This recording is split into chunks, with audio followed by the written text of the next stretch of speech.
มาส่งข้าวก็พี่น้องในเจมาที่ก็เสียขาคุกโกก่อนอันนี้ก็เป็น ใบกะเพราค่ะเนาะค่ะที่เฮ็ดหอมย่างโคกะเพราใส่โถยาวนี่ใบกะเพราใส่โถเพิ่งยาวเนาะอันนี้ก็ดึกเมียนพองเลือกใบกะเพราค่ะเนาะ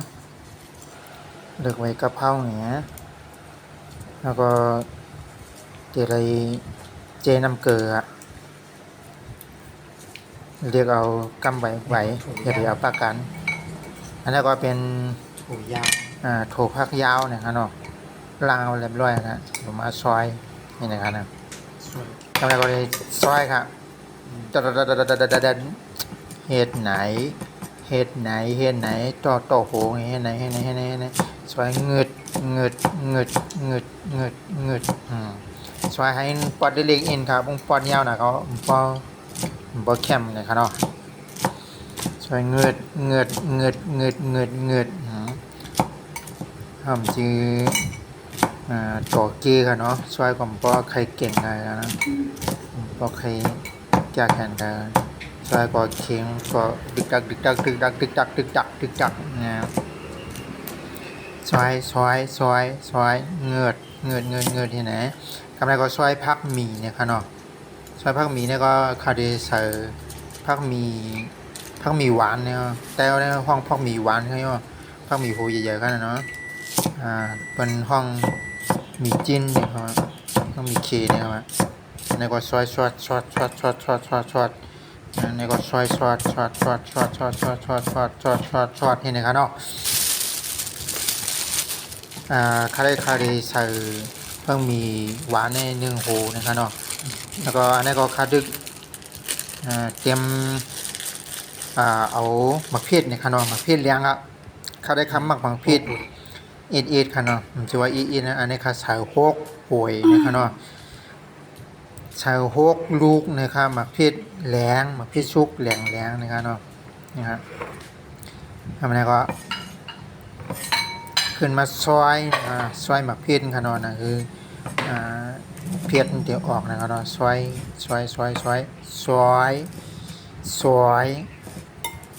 ให้นะครับเนาะค่ะซอย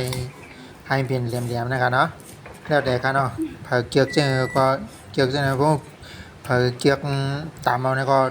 แข็งๆครับเนาะกำไรก็เตรียมมาโคเยี่ยวค่ะใบใจก็โรลืมใส่ผักหมี่หอนะครับเนาะผักหมี่หอก็ข้าก็เอาไม้มอก7-8กีบเนาะทุบป้อมใส่น้ำมันปั๊บเนี่ยก็มันตั้งหม้อนะตั้งหม้อก็ใส่ขับเปิดไฟกันนะเปิดไฟก็ใส่น้ำมันอินใจว่าข้าใช้ได้ข้าใส่น้ำเบรอินนะเอาเลยไว้กำลังก็มาโคพักหมี่หอพักหมี่หวานนะครับเนาะโคเช่าเห็นไหมครับเนาะโคเห็นไหมคนขึ้นนี่ให้พักหมี่อายความพักหมี่ออกมาก็คนให้เราก็พอพักหมีนี่ก็ความแล้วพักหมีพอกับพักหมีเห็นแล้วเนาะก็ไม่ก็เจอะไรจากเนื้อมันใส่ในคานอในคาเนื้อมันเอาคาในเอาเนื้อคาเนื้อหมูในเจไว้ในเจช่องเพลอะไรมันถ่ายเองค่ะอบเนี่ยก็ไม่ก็คนนี่นะครับซักให้ไงซักให้เนี่ยก็โคนนะครับน่ะคนหนึ่งถึง1ติดซุกนะครับเนาะคนนิบเต๊กนิบนี่นะครับเนาะน้ำมันหอยกำลังก็ใส่น้ำหอยใส่น้ำมันหอยนะครับเนาะอันนี้ก็ใช้อิ่วหวานเป็นน้ำโถกันเนาะน้ำมันโถกันเนาะน้ำเขาห้องยังว่าเขาห้องใช้อิ่วหวานนะครับอันนี้ก็เป็นผองพักนี่ครับเนาะผองพักของโรดีนะครับเนาะในห้องผองพักใครเนาะเพิ่งชั่วโมงคำใส่กระคาใส่โรดีด้วยค่ะของหวานคำใส่กระใส่โรดีน้ำปลาใช้อิ่วหวานในเอี้ยนคำเพราะเฮ็ด เจียมกันเนาะหมอกกันในก็เลยปอค่ะเนาะในก็โถอันใส่มันก็ยังมาใส่นี่นะครับพอมาใส่ก็คนนี่นะครับพี่น้องคนนี่น้องเลออายนั่นเลยหอม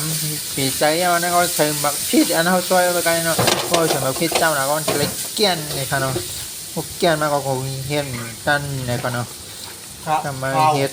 ผมเกี้ยนไอ้น้ำไม้ไล่โค้งนี่ก็อันนี้ก็ใส่ไว้กะเพรามันนี่ค่ะเนาะอันนี้ก็อันเปิงใหญ่มันค่ะเนาะอันใบเขียวๆนี่ค่ะเนาะใบเขียวๆนี่ก็เป็นเปิงใหญ่มันเนาะนี่ค่ะเนาะเราไว้หอมติดใจเนี่ยมาเร็วนะล่ะละน้ำลายปูเนาะค่ะนะละแค่ติดใจหัวมาเร็วนะเพิ่มมาเข้ามาอยู่ในห้องโค้งในเกี้ยนงอนะว่าคัสมาพิษมากันเนาะอัลเลอร์หายก็หอมหึงเห็นนี่เอาอัลเลอร์ลาเว้ยเลยกินก็ยังไม่ได้อัลลาเว้ยคนกว่าคนมาพื้นจะลงเหนือพื้นเหนือลงใต้นี่ใครไว้กะเพรานั่นหมอบพี่เนี่ยก็กำลังปีกไผ่เนี่ยกันนะกำลังก็ปีกไผ่ก็นี่อีกเอากว่าใส่ในหวานเนี่ยค่ะเนาะกำลังเนาะเนี่ยอันเลยว่าอายว่าหอมเฮือครับพี่น้องเขากำลังก็มาใส่ในหวานให้เนี่ยกันเนาะก้อนใบปั่นเมเฮาตั้งหน้าใครหวานหนึ่งนี่ค่ะเนาะจะหัก2ก่อก็กินให้หวานหนึ่งนี่ค่ะเนาะบอกกันนายก็ป้อมันเรากินน้ำมาว่าแล้วกูปีนะปีนี่มันอะไรนะกินผักหวานนะกำลังก็เดี๋ยวมาโคไข่ที่นี่นะครับเนาะไข่อันนี้เขาห้องเป็นห้องไข่ดาวนะครับว่าพี่น้องเมืองไทยเขาได้แล้วเวลาทั้งเมืองเนี่ยเขาห้องห้าพลอยนะครับว่าแล้วกำลังก็ยาวเล็บละยี่ยาวยาเล็บร้อยนะครับกันเนี่ยมากินเอาแล้วไข่ดาวเนี่ยเขาเข้มไหนชุกกรอบนอกนุ่มมาในอันว่านั่นเนาะอันเล่าผัดกะเพราในของเข้มหนามันหอมหึงอะไรเข้มหนาพี่น้องเขาเลยเว้ยมาค่ะมากินจ้ามากันค่ะแล้วเข้มนะคะแล้วอ่าจะได้กินวันเจียมตัวเอกกำกวนดัวham chuột tăng tờ nàyวันก่อนเรียกนะวันเข้าวันมีวันเอาถูกกินมาเอาจ่อกินเอาวันไม่ได้นอนเลยเว้ยพี่น้องเขาเลยอย่าไปควายข้างเอานะน้ำลายปูนน้ำลายปูนน้ำงวบแล้วเข้มนะคะแล้ว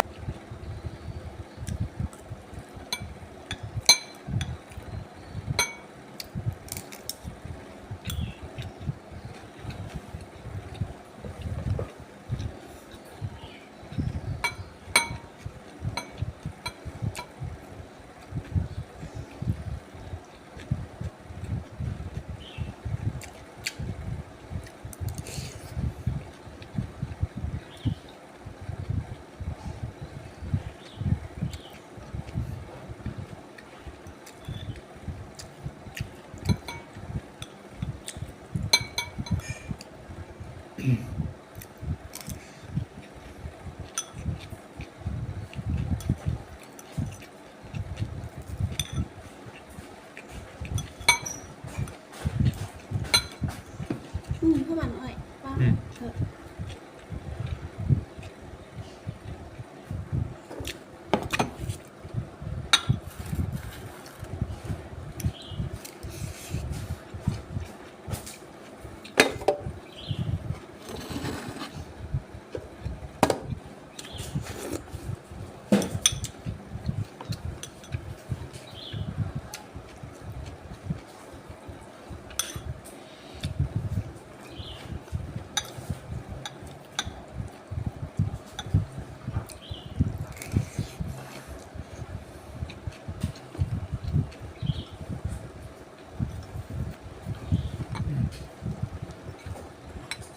แต่เขาว่า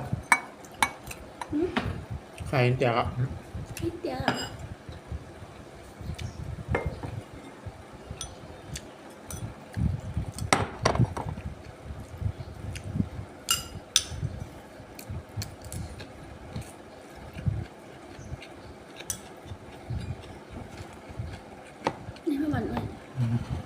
จะมีบางมากกว่านี้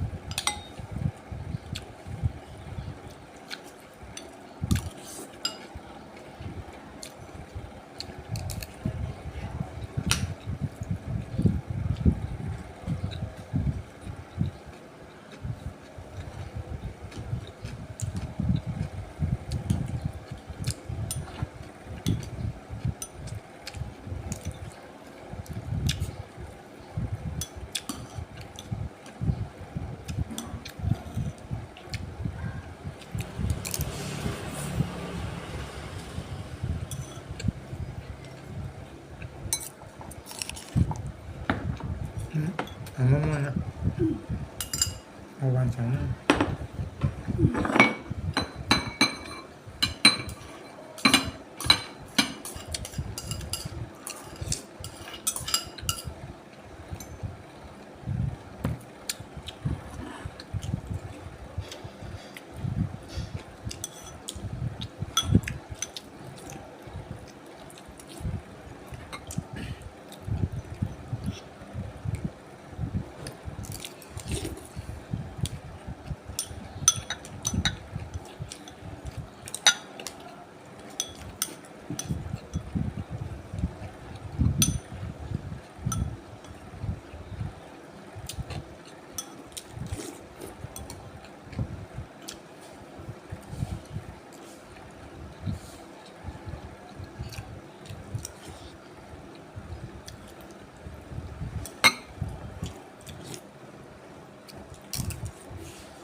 เอา